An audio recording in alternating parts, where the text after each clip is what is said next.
Hi. Okay, this is one of those days. My guest hasn't shown up yet, and there may be people there waiting to see what's going to happen today. Because I told you that Cora Weiss would be with me, but I don't know. Oh, here she comes. Good. All right. Hold on. We'll see.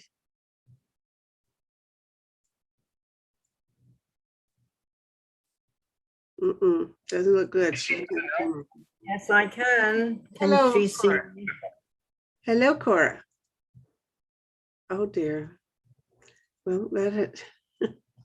Try again, Cora. Come on.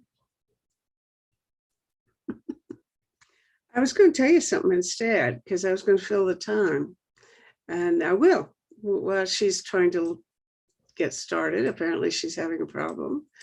I want to tell you about my birthday party, if there's anybody there watching. And my birthday party is going to be on the 29th of August, which is Sunday. And I always have a global town hall on the last Sunday of every month. So it might look like there's a contradiction, but instead, I see it as a wonderful opportunity to have a global birthday party.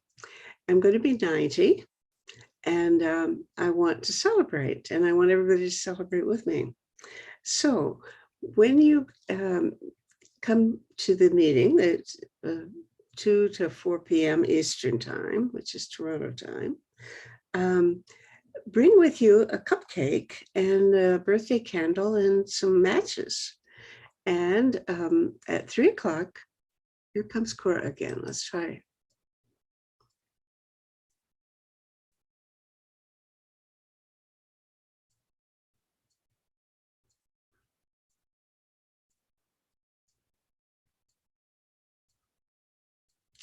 Hello, Cora. Hello. You're muted and your video is off. So now unmute yourself and turn on your video camera. And if you look in the lower left-hand corner of your screen, you'll see a microphone with a line through it, which means that you turned off your microphone. So click on that and it'll turn it back on. You should also see a video camera image, and that might have a line through it too. And if so, you want to click on that to open it, and so that we can see you, because we have to both see and hear you. Okay, I don't know whether you can hear me, but there you go.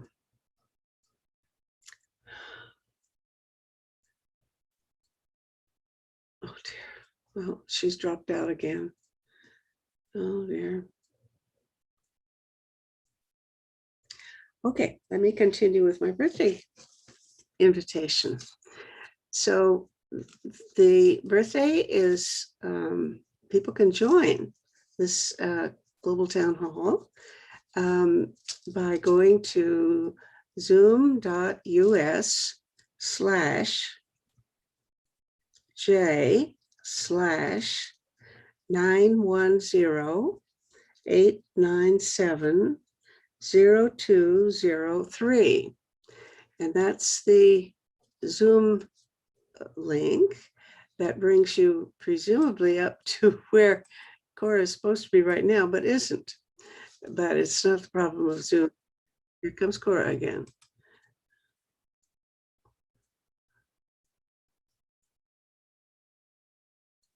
Hello, Cora. You need to unmute yourself and unmute your video camera. And I would like to know whether you can hear me. But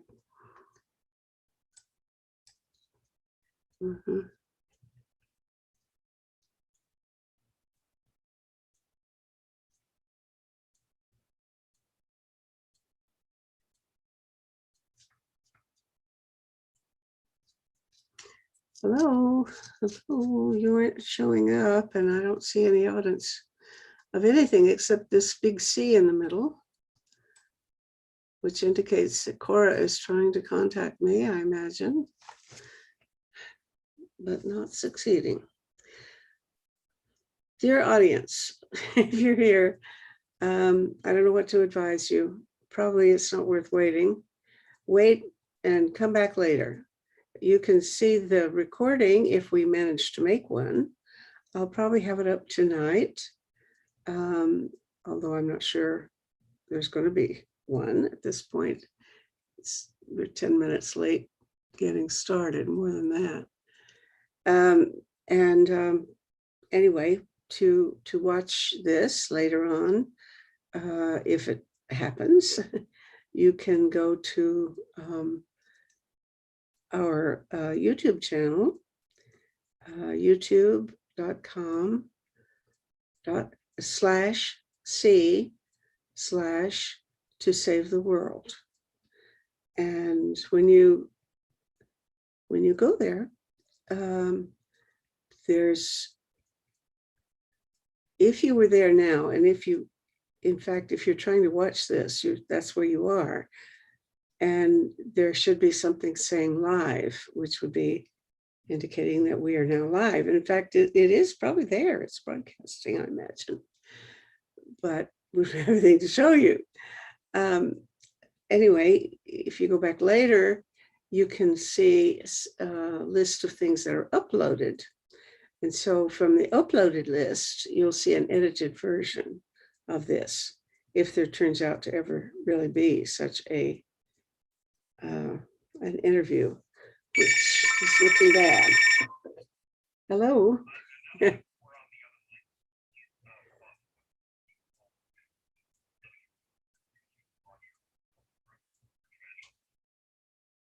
Sure. Okay.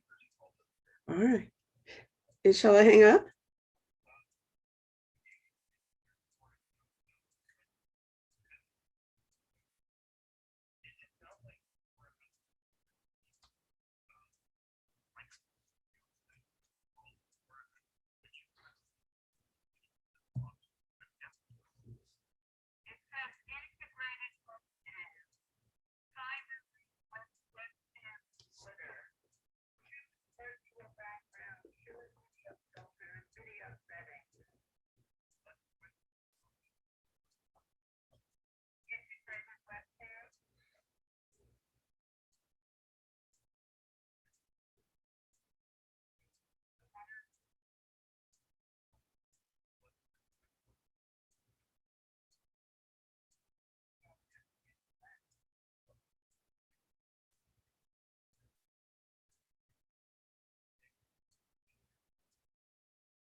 No, it says UCAM 5. Please start UCAM. Can you hear me? I can hear you now. Oh, Hello, Cora. I can hear you, but I can't see you. I can hear you on the computer. okay, I heard you. I heard you. What? Now, how do I get the video to work? It says video, it should be on. Both the mute button and the stop video button are now cleared. But the sign says UCAM 5, please start UCAM. Does it give you an option to click start? Yes, but it's not. Let's try clicking that.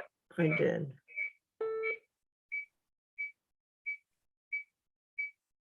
Can't talk, I'm on a Zoom.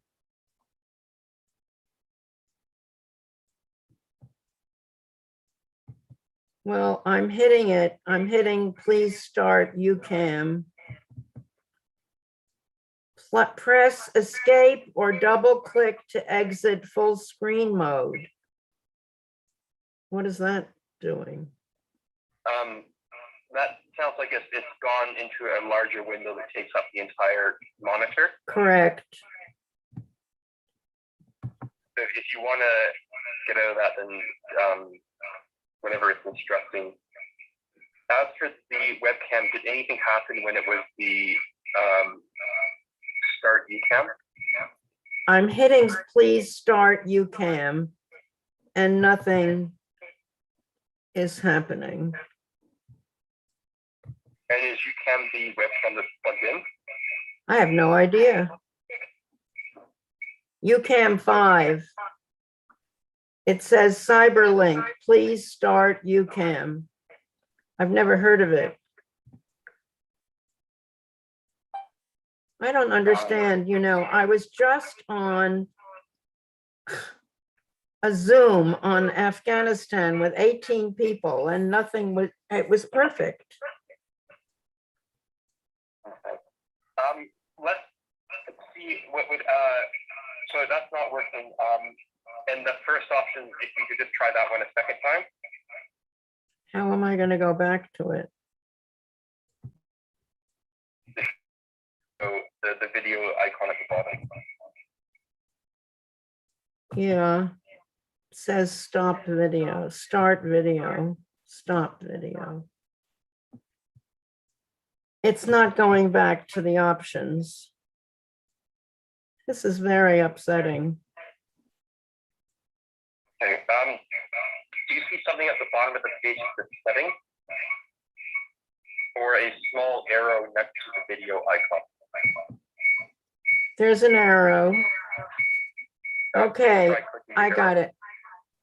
So it says Cyberlink webcam splitter. That's what you asked me to do.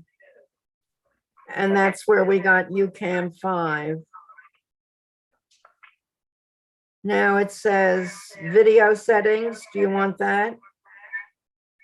Yes, let's try that. And you should see a window pops up that would theoretically display a preview of your webcam. It says general, video, audio, share screen, chat, Zoom apps, background, and click the video one. it's blue. And is there anything covering the webcam? Oh, Hmm. should I hit general settings? You know, let's stay on the video settings for another moment. Is there a drop-down menu that gives you a list of the camera name? I wish it would be. There's nothing on it except video. And the UCam 5 is to the right. And it says, please start UCam, and it won't start.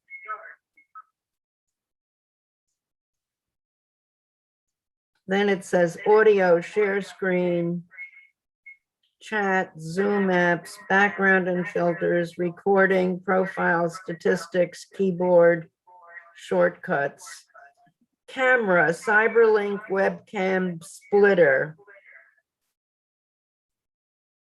Yeah, let's take a look at the camera option.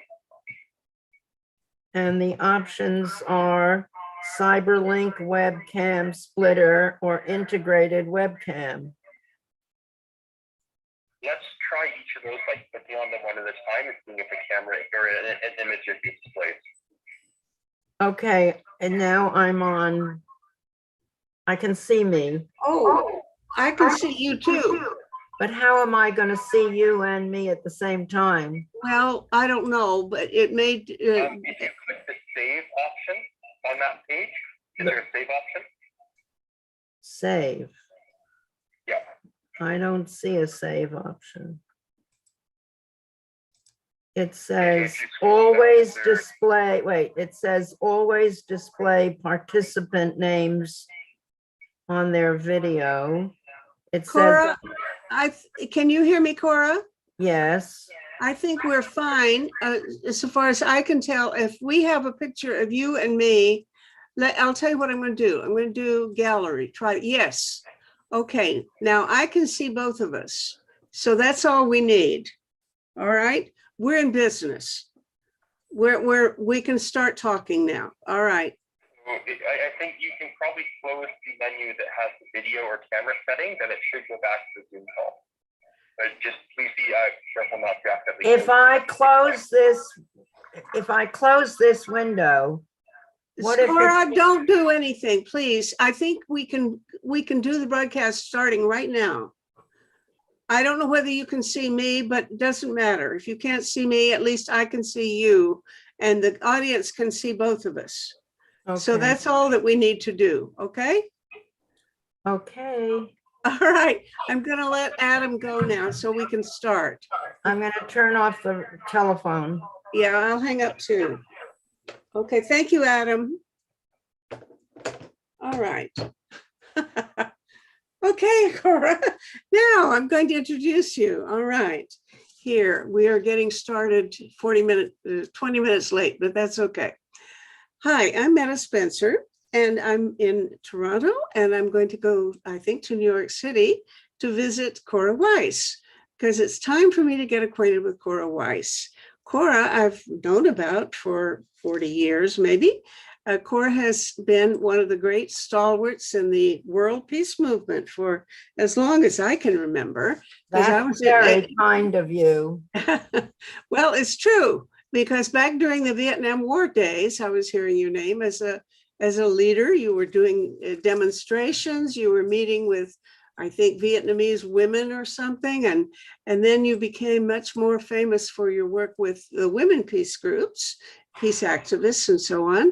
And just before I was on the steering committee of the International Peace Bureau, you had been one of the presidents of the International Peace Bureau. I was the president. We had only one. Yeah. I wondered about that because I was looking it up. Normally, you see, the International Peace Bureau has a system with co-presidents, one woman and one man at a time. Their terms of office sort of don't start and end at the same time, but there's a kind of a, an overlapping kind I of was arrangement. president from 2000 to 2006.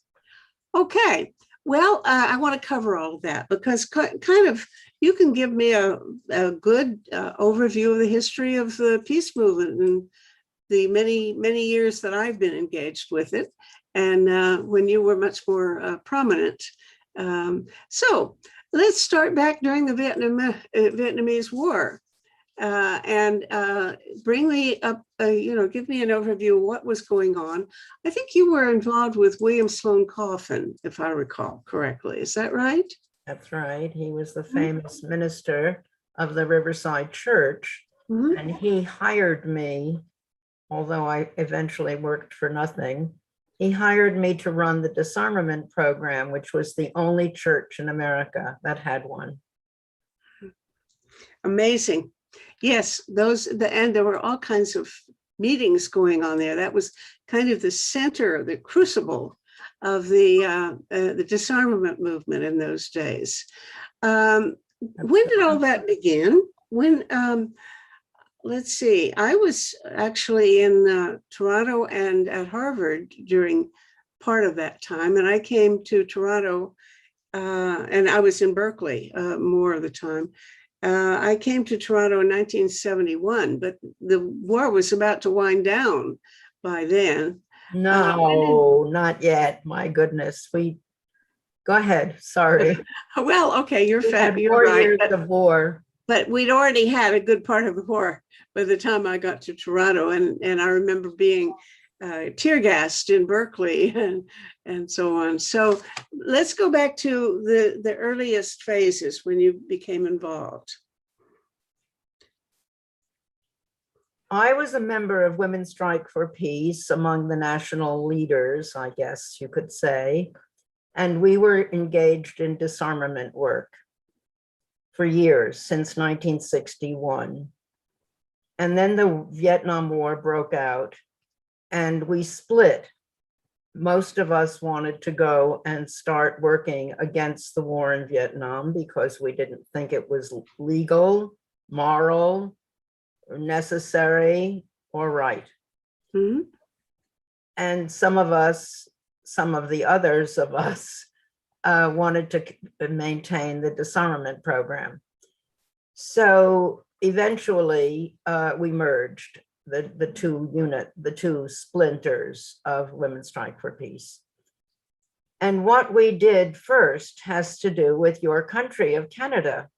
On July 4th, 1969, Voice of Women, VOW Canada, invited Women's Strike for Peace to come on our most sacred holiday, July 4th, the day of our independence. And we went up to Canada to meet with Vietnamese women, who some of whom had walked, others came by walk to Hanoi from the south. And they had flown to Canada, which let them in, but of course the United States wouldn't let them in to our country. So we had to go to Canada, and the Voice of Women invited us, and we sat licking ice cream cones on a farm just near Toronto, actually. And the Vietnamese women said to me, would you put together a group of 3 women and come to visit our country? And that's how it started in a most extraordinary way. And I said we couldn't go until after November 15, 1969, because that was going to be the day of the big mobilization against the war, with a demonstration in Washington.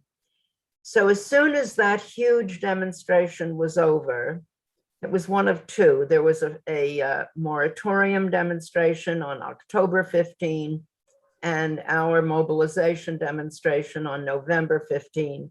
They're making a movie about those 2 demonstrations right now. You said this was 69? 1969. Okay. And as soon as our demonstration was over, November 15, I put together a woman from California and a woman from Pennsylvania, who was the president of Women's Strike for Peace at the time. And we took off for Hanoi. But before we left, I met with a group of half a dozen people who said it's time for us to take the prisoner of war issue away from the president. We were fighting the war at that point because of, quote, the torture of prisoners of war. And our position was there would continue to be prisoners of war as long as there was bombing, because they shot down the planes and took the pilots and others in the plane prisoner. Mm-hmm. So a Quaker, I'm not mentioning names, partly because I've just blocked on them, which at my age happens. It happens to me too. But I can fill them in when I remember them. Stuart Meacham went off to his desk and drafted a memo that I was going to carry to the Vietnamese women, because during the war, you couldn't negotiate with the government. We had a law that would send me to jail forever if I had done that. So in a communist country, the women's union was the closest thing that we could find to civil society, organized civil society. So I brought this memo to the women, and what it said was, if you would agree to let the pilots who were prisoners of war, and they were called detained in those days because the word prisoner of war was a legal term which the Vietnamese didn't recognize. If you would agree to have them each write a letter home once a month, we will bring mail from their families to them every month.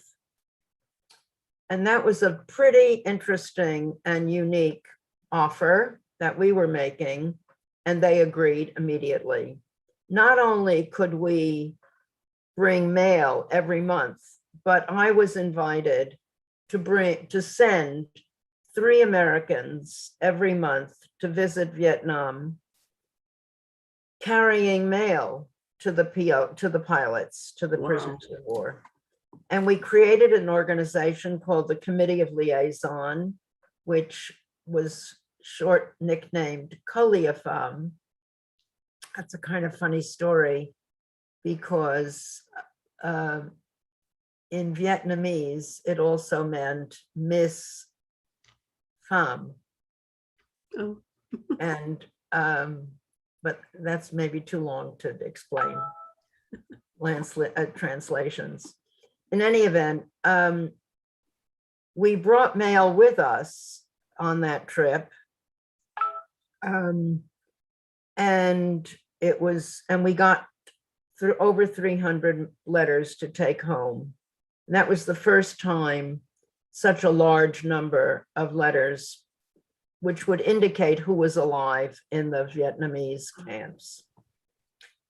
And this was, no, sorry, there was no other official tally of who was in prison. never. The Oh. American government never knew who actually was in the camps until we got mail from them. And we brought the largest number of letters ever on the first trip. Until then, a few people from the peace movement went and met with a few of the prisoners of war, but it wasn't on an organized basis, and they would bring home a few letters. So we created an organization called the Committee of Liaison.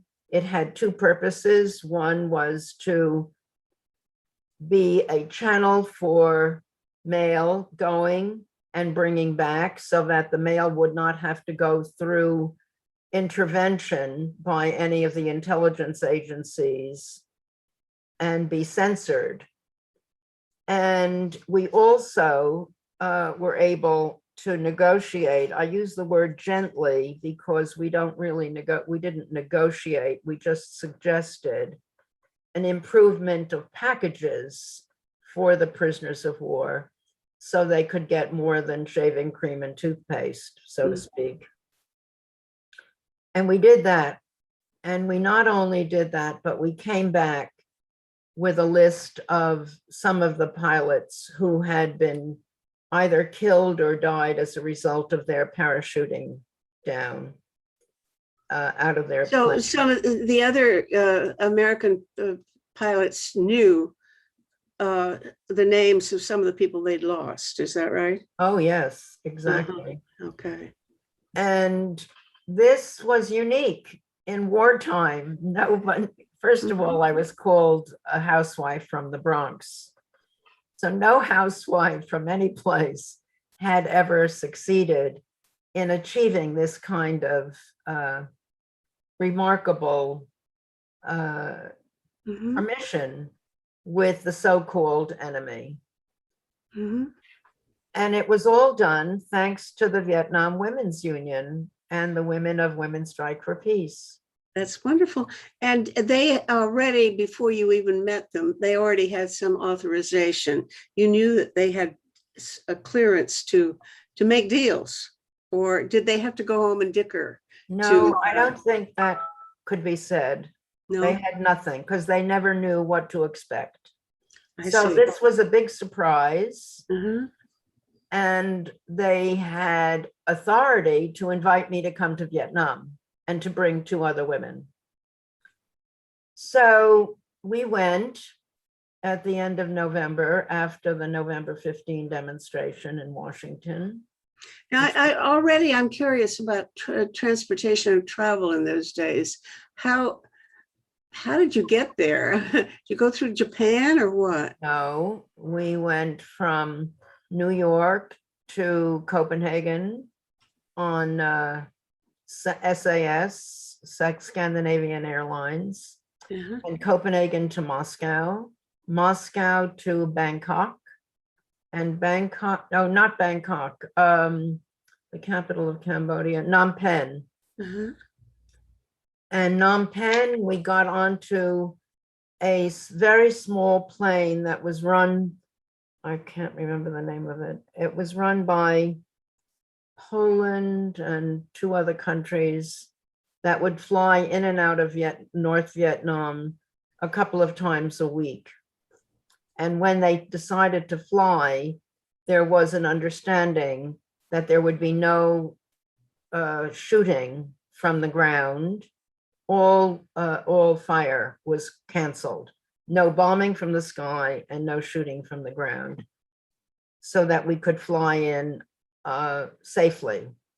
And so from Phnom Penh, we flew to Hanoi. And when we got to Hanoi, the bombing started immediately because we were down on the ground and they didn't have to hold their bombs anymore. And so the first thing we did when we got to Vietnam was to be carried, not carried, but raced down underground to an underground fallout shelter. So they were bombing Hanoi too. Not yet. Hanoi got bombed at Christmas in response by Kissinger, in response to the peace trip that we made in September of 72. This was 1969. Okay. But they must have been nervous about why did they have to get you underground if there was no real bombing? Were they afraid of, that they would be bombed while you were there? I guess so. Huh. Well, I should take that back. There was bombing, but I think the bombing that I'm thinking of was massive, of Haiphong Harbor and Hanoi in December of 72. That was huge. Mm-hmm. Yes, of course there was bombing, because that's why the pilots were shot down and taken prisoner from their bombing raids. Anyway, it was Vietnamese women, American women, and civil society women. And I'll never forget it because I fell in love with organized civil society. And it was unique. It had never happened before in wartime. And it was quite remarkable. And eventually we went in August of 1972 with another delegation and brought home 3 American prisoners of war. Oh. And that was unique. And that was the front page of the New York Daily News. Was it in an exchange, or well, there wasn't? No, They didn't have anybody to exchange, did they? No. It was just a goodwill indicator or something like that? It was a peace gesture. Uh-huh. And Peter Arnett came with us, the famous journalist. Mm-hmm. Mm-hmm. And Bill Coffin came with us, the famous American minister, Reverend William Sloane Coffin. So we had and David Dellinger and myself and Richard Falk, who was an international lawyer. Mm-hmm. So we had a lawyer and a minister and a journalist. And they let us bring. You must have met with officials then. I mean, they wouldn't have let you in. Oh, yes, all the time. Yeah, we always did. Yeah. We met with the prime minister, we met with the minister of women, and we always met with officials, but that was, that's the way they ran things. But we also met with people who were victims, people whose relatives were victims, people who wanted very much to be friends with us, with American. Mm-hmm. The trip in 1972 was also unique, but in response to this great peace gesture, Mr. Kissinger did what they called the Christmas bombing of Haiphong Harbor and Hanoi. And it was when Joan Baez, we used to send 3 Americans every month to Vietnam to carry mail and to bring mail back. And to be eyewitnesses to the war. And in December, Joan Baez was there, and she had such courage. She went out on the balcony of her hotel during the bombing and sang. My God. Sang songs. It was just incredible. Anyway, that war was started because of a lie, and the Afghan invasion was started because of lies. And we've got to stop lying, and we've got to stop making war, and war as an institution has got to go. It doesn't succeed in achieving anything except destruction, death, deficit. It's just doesn't work. Well, this is the week to talk about it, because I think for some people, the penny is dropping. They hear, oh, yes, we lost in Vietnam. We lost in Afghanistan. We've lost everywhere. We've been in trouble. The American huge military instruments have failed. So if it doesn't work against insurgent local people, then maybe we better think something different. I've seen 3 or 4 pieces to that effect in places that I wouldn't normally expect to see that argument at all, just right now. President Biden, in his speech a day or two ago, said, military isn't working. We need to use diplomacy. And I couldn't believe it. That was the greatest thing I've heard from an American president in years. I hope he remembers that he said it, because it's absolutely true. We should be teaching diplomacy in high school, in college, everywhere, in the communities. I was considered a citizen diplomat. It was sort of the first time, I think, that phrase had been used. And that's what we need. We need citizen diplomats to go to Afghanistan, to sit down with the Taliban. It's not going to be easy, but we've demonstrated that boots on the ground, which mean military boots, don't succeed. They don't achieve anything but death and destruction and debt. Debt indeed. And the same with Iraq, it's one after another. The lessons are being demonstrated again and again, but it's really, I still can't say that I'm optimistic that very many people will absorb the lesson. Well, let's give it a chance. There's an op-ed in the New York Times, I think yesterday or today, saying I went to Afghanistan on a lie. And it's written by a veteran. That's never happened before. Mm-hmm. So maybe it'll catch on. Okay, this is a very interesting part of your life history that I had not heard about at all, your work during the Vietnam War. Now, what happened later? You didn't go home and bake cookies. This housewife from the Bronx kept up her activities. So what was your next development? The first thing I did was to create a new organization called Friendshipment, which was a play on words. And what we did was to organize some fundraising to help rebuild the Bach Mai Hospital in North Vietnam, which was a famous teaching hospital where people came from all over Asia to study.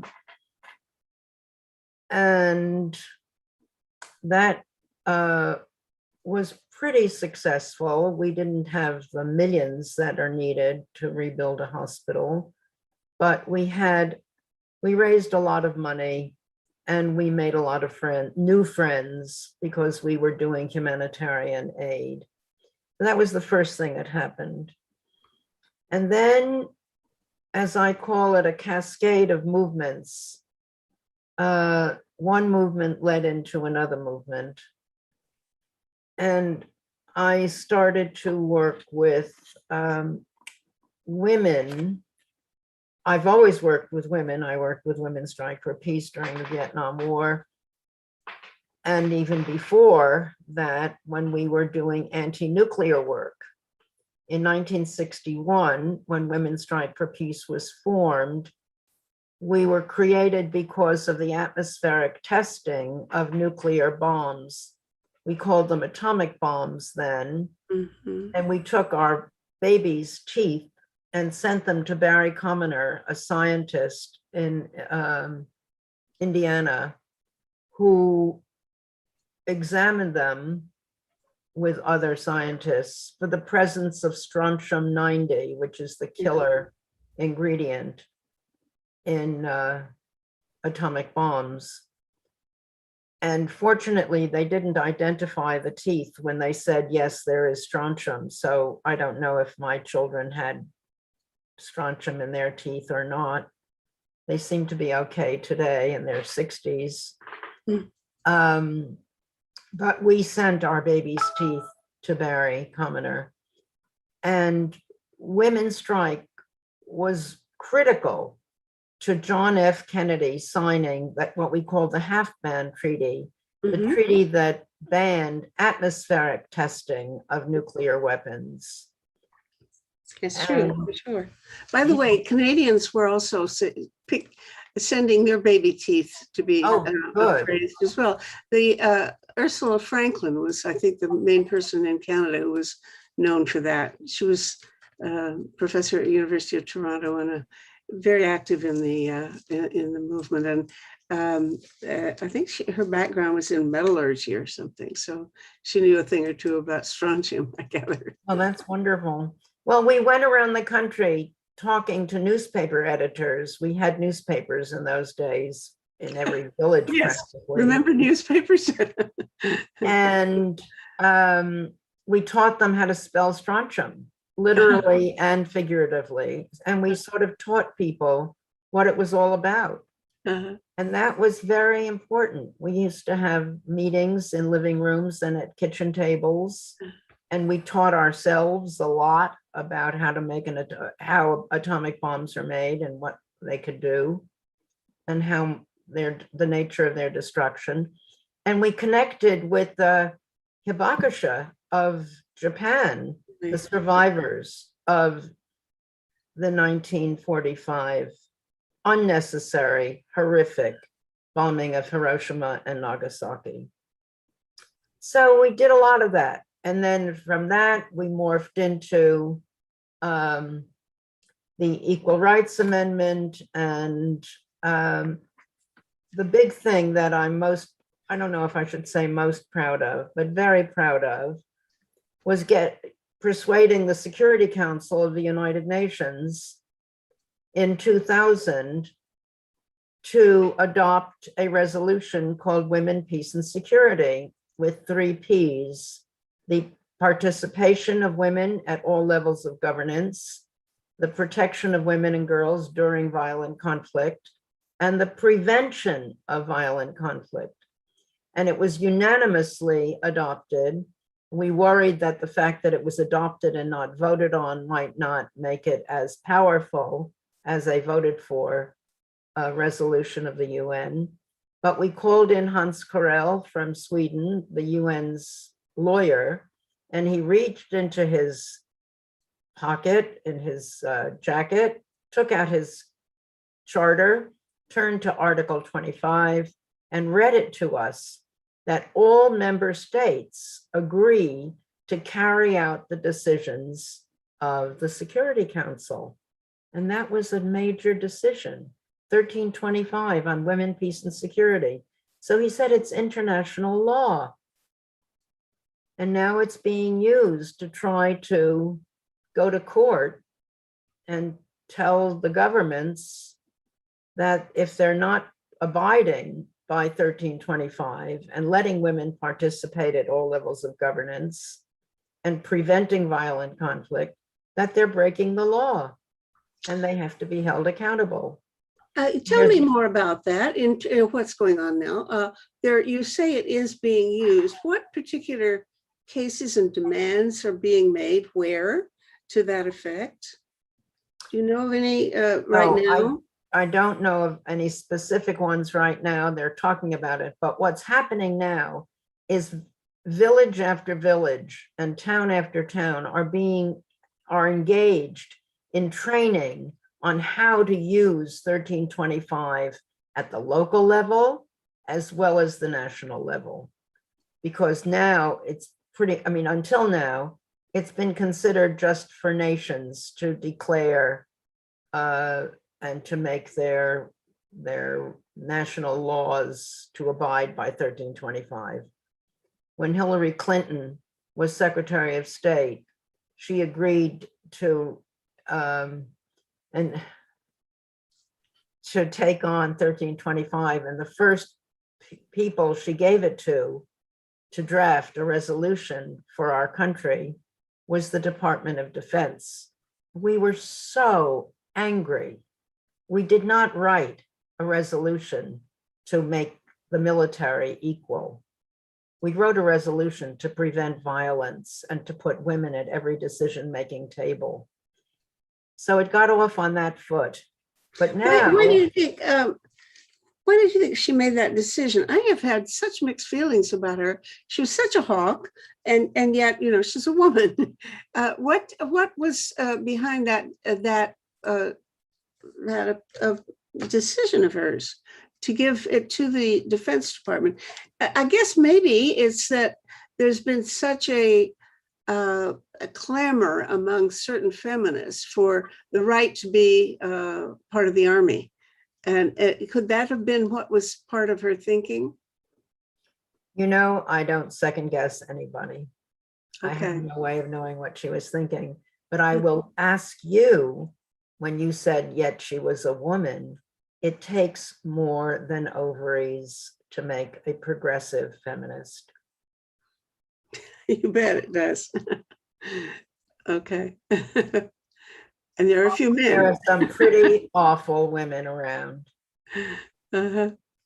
That's true. Okay, well, we won't go in take a side trip to discuss the virtues of Hillary Clinton. So anyway, I detracted you from where you were going.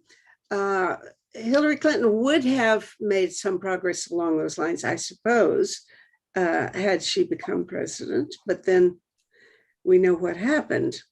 What about now? You alluded to your phase of working on the ERA, Equal Rights Amendment, and that stalled. Is there much of a prospect of that being picked up and carried forward in the future? There's a terrific organization on the ERA led by Carol Jenkins, who was a former broadcaster on television broadcaster on PBS. And I think Virginia was the last state to ratify the ERA that was required to make a certain number. We had to have 30 something numbers of states agreeing to use the ERA, to integrate the ERA into legislation. So I don't know what the status is today. I don't know where it's going, but I think the women's movement is so strong now, and everyone is picking it up, that we need to have equality across the board, including women, including people of color, including the poor, the victims, and so forth. So equality is becoming, I think, an important measure for anyone who wants to run for office. Not the Republicans, who probably wouldn't agree with what I said, but certainly Democrats are talking about But equality. you know, in terms of a movement to get an amendment to the Constitution, wouldn't you have to start all over? And I mean, there's a Well, they period. got the number of states requisite for an amendment, but now it has to go through various hoops, which I'm not familiar with. Okay. Okay, let's move to talking about the International Peace Bureau.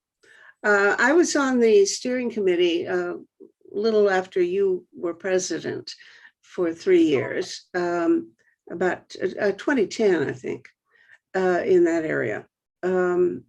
So tell me about your stint as president of this organization.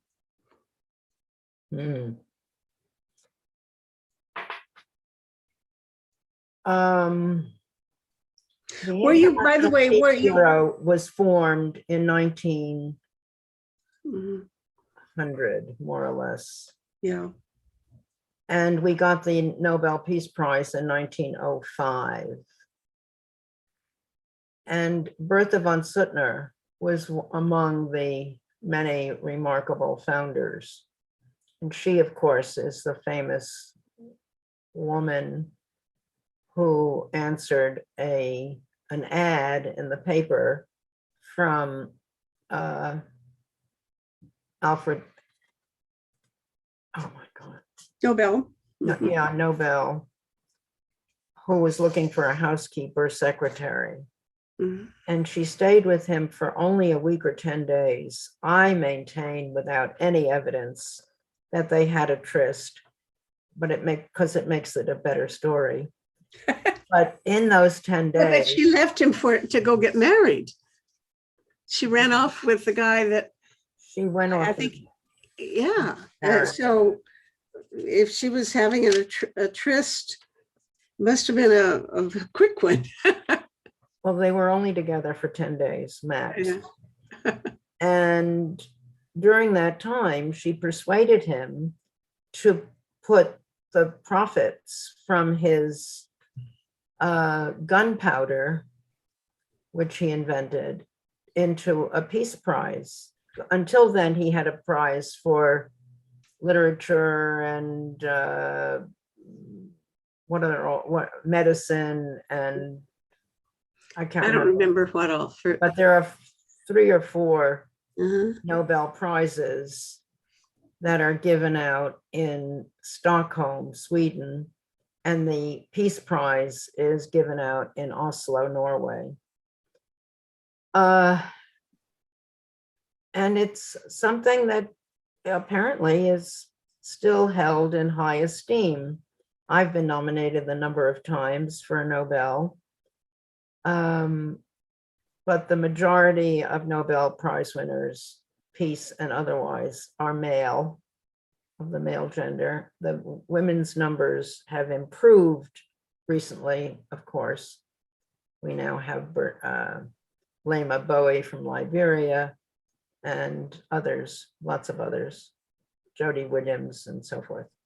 Anyway, so International Peace Bureau is an international organization calling for peace and disarmament, and it is organized around the world. It has very strong ties with the Japanese peace groups and peace groups in many European countries. And it has international membership. Jayantha Dhanapala, who was the head of the disarmament office of the UN, and retired from that when I became president of IPB. And I invited him to become an honorary president of IPB, which was quite wonderful. Mhm. And unusual. It was different. And we mobilized on all kinds of issues, strongly on anti-nuclear issues. And then even, I think, on anti-nuclear energy issues, because nuclear energy leads to nuclear weapons. Mhm. And those were 6 great years. It was international. It was bringing in voices that we normally didn't hear from. It was good. When I had 3 years, and I would go to Europe I believe it was 3 times, could have been 4 times a year. I know I had a whole lot of travel to different cities in Europe. Now, was that the practice at that point? Because I believe some of these things have changed, not only, of course, because of the pandemic, but also back in 2017, when Colin Archer retired, they switched to a more decentralized system with offices in Berlin, Barcelona, and in Geneva, I believe. Correct. You know it well. Well, I don't know it all that well, although I've tried to keep in touch with Colin a bit, and I did an interview with Kika Sanchez in Barcelona. They're organizing some kind of big event there now. When I was on the steering committee, the co-chairs were Thomas Magnuson and Ingeborg Brynes of Norway. And then they were succeeded, I guess, by Rainer Braun in Berlin. I believe also May-Britt Toran had been either before May-Britt was president before me. Mm-hmm. And she was remarkable. She recently died, unfortunately. Oh, I didn't hear But that. May-Britt was a very important person, and she brought me into Swedish politics and Sweden and Swedish culture. And she and her husband became very close friends, and I miss her dearly, but sadly. I didn't know she died. I had interviewed her once when she was at the United Nations. Yep. I've forgotten, what was she at the UN? Some disarmament? No, she was not in the disarmament organization. She was head of disarmament for Sweden. Maybe that was She and I did a campaign to try to get the Secretary General to look at applications and CVs of women who could become Secretary General. And Mhm. that was how many years ago? That was in the 20 years ago, at least. Mhm. And we only had a fax machine, as I believe. We didn't have cell phones or email. And we went around the world looking for women who would be willing to, who were interested in becoming Secretary General. And one day she came to New York, and she and I literally carried in our arms all of these applications and went to the 36th floor of the UN, the office of the Secretary General, and said, look, here are applications from perfectly legitimate women who should be considered for SG. Now, who was the Secretary General then? Well, that's a good question. I don't think I can remember. Hmm. It Do could have you been remember? Kofi. It must have been before Kofi. I Oh, don't. it was BBG, Boutros Ghali from Egypt. Oh, okay. I'm You not never very get good a woman historian from him. because I Pardon me? can't keep track of times and dates and things like that. So No, I wouldn't know. But can you tell me some of the names of some of the women that you had collected in your batch of Oh, possible there's no- candidates? I'll tell you, there's no way of remembering, but there's an organization in Geneva that has collected a book of 1,000 women who are global peacemakers. And they are women who could have been anything. I mean, they could have been for the Nobel Peace Prize or for the head of the UN, whatever. It's a remarkable book of women and their stories. Each woman gets a photograph on one page, and the opposite page is their biographical history. Hmm. I'm in it, and a lot of wonderful women are in it. And a social democratic member of the Swiss parliament started it. Sorry, I can't remember her name. But Well, now you still are with some organization, starts with a GW. Global Network of Women Peace Builders. All right, tell me about that organization. You're still active in that, aren't you? Oh, yes. I'm on the International Advisory Committee of the GNWP.org. And we just had a 1-hour call with a woman from Afghanistan, with a baroness from England, who's the head of the Women, Peace and Security Committee in Parliament, and she's a member of the Conservative Party. I found that quite interesting. And there were lots of Canadians, Canadian senators. And we were talking about how to protect women and girls today in Afghanistan, how to get them safe houses, how to get them out of the country if they want to leave, how to get them money. There's no money available anymore in Afghanistan. The banks are closed. The Western Union and other sources of places where you can send money to are closed. So they can't buy food. And there is very little food, or if any, food and water.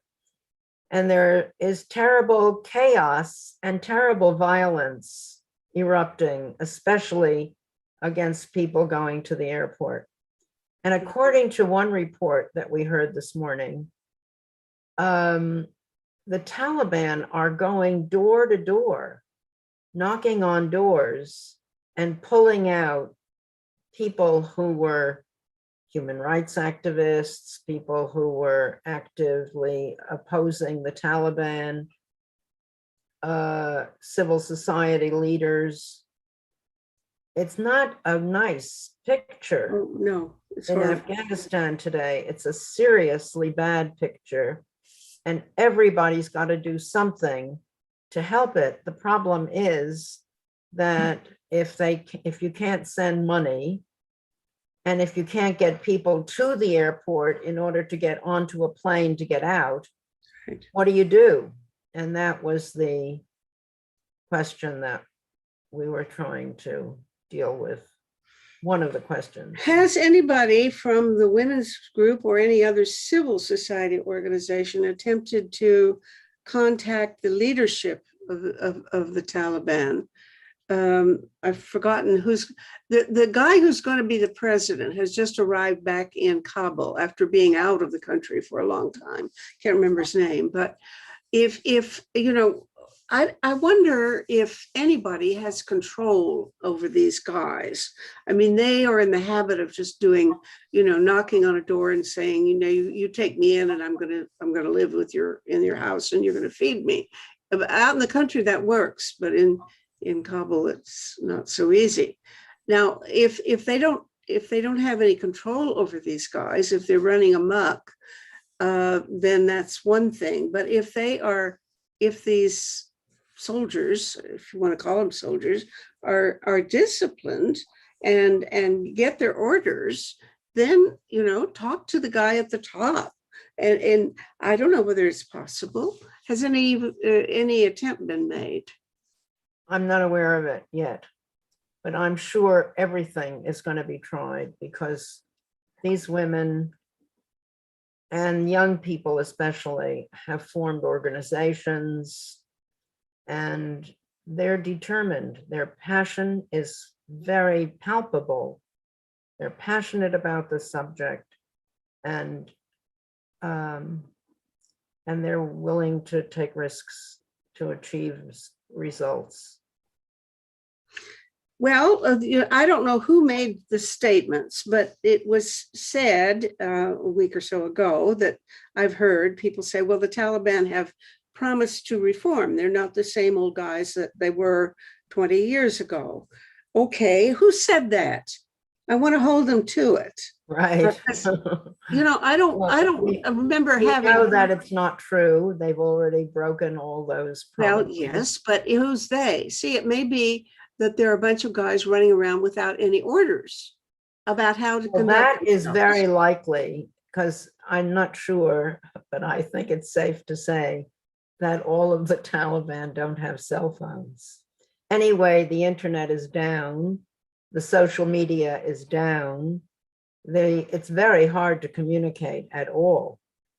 So even though if one guy who may have some kind of leadership position makes a peaceful statement, it doesn't mean that the person 6 provinces away has heard it. And as far as he's concerned, they're still a violent group. Well, there's no question they're plenty violent, but if they are disciplined, and if, I mean, he's got, whoever's in charge has plenty of incentives to try to pretend to be civilized. Because if they want to get accepted and they want to get aid, they want to get any kind of recognition and financial support, or even cooperation, they have to present themselves as a government. And to look like a government, you've got to do things like show that you have control over your soldiers. And you're decent. I And mean, you're there has to decent. be some level of decency. Now, apparently that hasn't occurred to them, or they're willing to risk it differently. I don't know if they've thought through their future, but it's not pretty today. It's really pretty terrible, and it's frightening. Mhm. Yeah. Because the planes may be there and they're empty, but you can't get to the airport anymore. I mean, just basic. So people have started driving to the borders, apparently. That was new news that I heard today. I didn't know that. And Which borders? Let's see, Kabul is closer to Pakistan, right? It's not. Pakistan is the preferred border right now. It is? And yes, but the other stands are in driving distance. I remember standing at the Tashkent Afghan border many years ago when the Soviet soldiers were just pouring out, going AWOL, absent without leave. And one Soviet soldier after another, they were just quitting the Soviet war against Afghans. That must have been in the early 80s. I mean, it's been a long time. Yeah. Of violence, one war after the Brits, the Soviets, And yet, the Americans, but and we all lost. One thing they're saying, though, is that there's a remarkable contrast between the orderliness with which the Soviets withdrew and the current situation, because they did it in a much more orderly way. Now, you're saying you saw a lot of AWOL guys. I don't know, but when they withdrew, there wasn't this kind of crazy bloodbath. And as a matter of fact, their guy, I've forgotten his name, that followed, was able to stay in power for, I think, 2 years, maybe 3 years before he got overthrown. So there was, it's as if, they left Ghani, the US had left Ghani in place, and he was still running the show more or less when the Americans withdrew. So there's just no comparison between how the Russians or the Soviets withdrew and the current situation, which is total chaos. The current situation is so comparable to Saigon and the Vietnam defeat. It's just painful to remember that. The same photograph could be taken today, and that was taken in Saigon, with people clinging to the bottoms of the helicopters as they took off from the roof of the US embassy, trying desperately to get out. Well, there was somebody holding on to a cargo plane. It dropped from maybe 1,000 feet. You could see it the other day. Just that's the comparison I was trying to make. Yeah. The desperation of people thinking that they have to get out. Right. Well, how are they going to get them out? I mean, the US says they will take a lot of folks. Canada's going to take 20,000, but how are we going to get them out? I'm not sure. Well, that's the key. But it's wonderful that Canada has said that. It's absolutely marvelous. And I hope it becomes a model for replication. Well, and Germany also, I believe, Angela Merkel, I gather she's just finished her term, right? And she said one of the last things was, they were going to take a bunch of people. Bless her heart. She's a remarkable human being. She certainly is, and what she has done has been really striking. let's hope there's going to find A some. good role model for women. Mhm, indeed. So, who are some other role models in the U.S. that you're putting your hopes on? Not Oh, just the U.S., but elsewhere. there's a new generation of younger, everybody is younger, Mhm. at 86, 87 almost, I can say that. But there's a new generation of young women who are not only in the Congress today, with Nancy Pelosi, who is an extraordinary role model for leadership, Mhm. but they're young women who are popping up everywhere. You can't find an ad anymore without a person of color in the ad. So that's happening. Mhm. Change is happening. There was a play once written by Tony Kushner called Caroline and Change. And she says, change comes slow, change come fast, but change come. And that's Okay. happening. There is Okay. hope. There's definitely hope. And whenever I talk with or among young people, and I try to do it as often as I can, or like this morning where I was clearly the oldest person, although there was one woman who's 90 and the oldest person on the screen.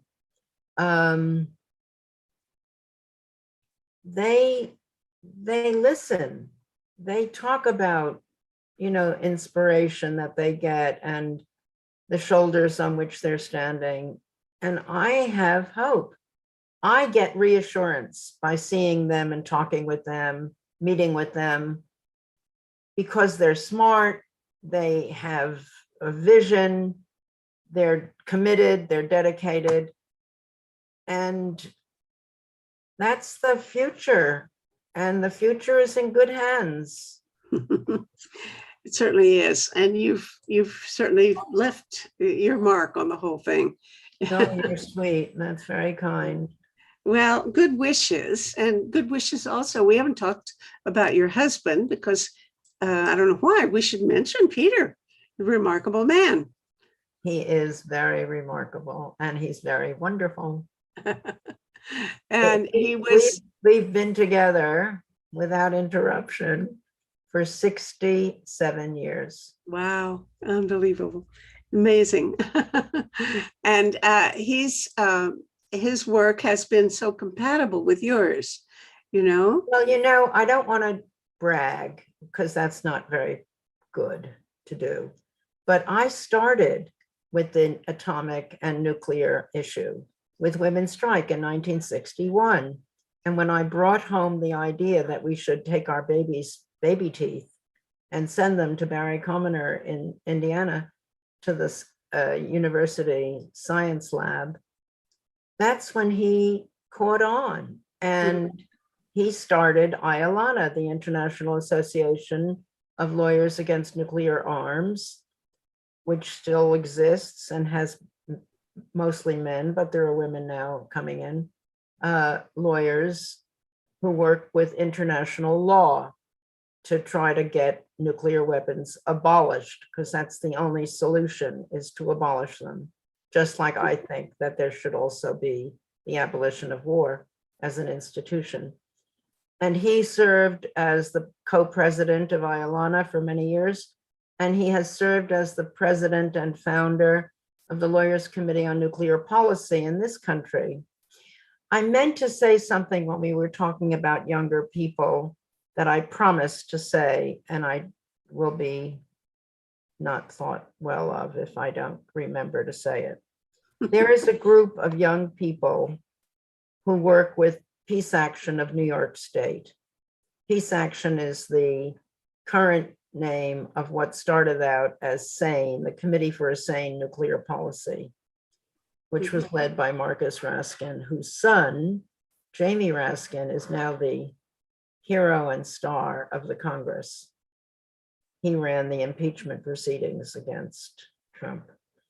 In any event, these young people have started to mobilize and have succeeded in mobilizing a chapter of peace action, peace organization for disarmament and the abolition of nuclear weapons in every single college and university in New York State. And there are 27.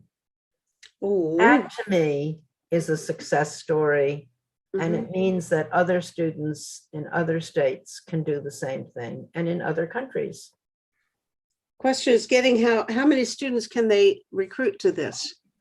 Are they successful in getting young people to join? I think the young people, as far as I know, are mainly interested in climate issues.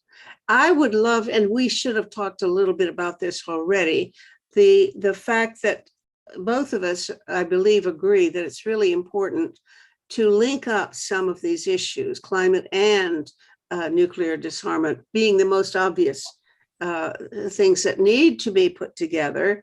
But you have to find the rationale, the logic behind it. Well, here, try this for size. Nuclear weapons are an existential threat. I don't think anybody can disagree with that. You drop a few nuclear bombs and goodbye, Charlie. That's the end. It also accelerates climate change. And climate change in a slightly slower pace also is an existential threat. So somebody coined the phrase, the apocalyptic twins of nuclear weapons and climate. And that means that people should link them in their work. You don't have to merge the organization, but you have to merge the talking, the thinking, and the demonstrating. And it would make us both twice or more as strong, twice as big, twice as strong, and maybe twice as possibly successful. I kind of think that would happen if we actually work together more. Right. I'm all for building bridges between silos or whatever you call it. Well, Yeah. I oppose siloization, which means just dealing with one issue at a time. I agree. Because we aren't, your body is not siloized. I mean, you're thinking, you're doing, the country, the town, the village you're in.